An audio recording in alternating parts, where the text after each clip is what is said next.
వరద బాధితులను అన్ని విధాలా ఆదుకుంటామని చంద్రబాబు హామీ ఇచ్చారు. జాతీయ రహదారి రూపకల్పనలో లోపం వల్లే నెల్లూరులో ముంపు పరిస్థితులు తలెత్తాయని అన్నారు. నెల్లూరు జిల్లా వరద బాధిత ప్రాంతాల్లో ఇవాళ కూడా పర్యటించిన ఆయన ఆయా ప్రాంతాలను పరిశీలించారు. జాతీయ రహదారి కోతకు గురై 4 రోజుల పాటు వాహనాలు నిలిచిపోవడం విచారకరమన్నారు.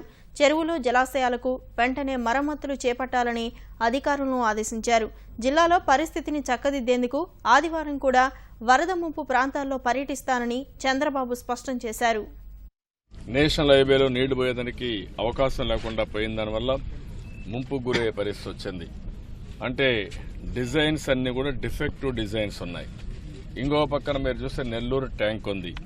నెల్లూరు ట్యాంక్లో నుంచి నీళ్లు కిందన పోవాలంటే ఒకప్పుడు 12 పంట కాలువలు, అదే మరి మురికి కాలువలు ఉండేటివి.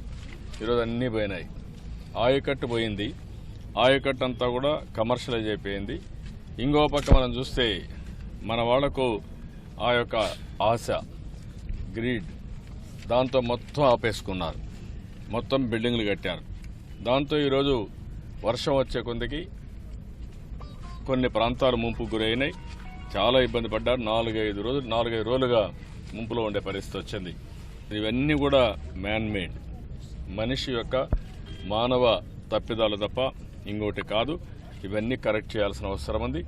నేను అందుకే మామూలుగా సాయంత్రం వెళ్లాల్సింది, నేను వెళ్ళడం లేదు. రేపు కూడా ఉంటున్నా. మొత్తం సిస్టమ్ని సెట్ చేయడం కోసం. రెండోది, ఎవరైతే ఈ వరదలో ఇబ్బంది పడ్డారో వారందరికీ న్యాయం చేసి తాత్కాలికంగా భోజనాలు పెట్టాం. ఇప్పుడు వాళ్ళందరూ రిలీఫ్ కూడా ఇస్తున్నాం.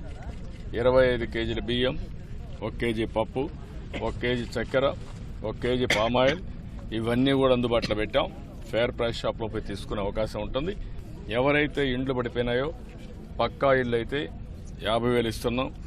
అదే మరి పాక్షికంగా దెబ్బతింటే 25,000 ఇస్తున్నాం. అదే మరి గుడిసెగానే దెబ్బతింటే 6,300 రూపాయలు ఇస్తున్నాం.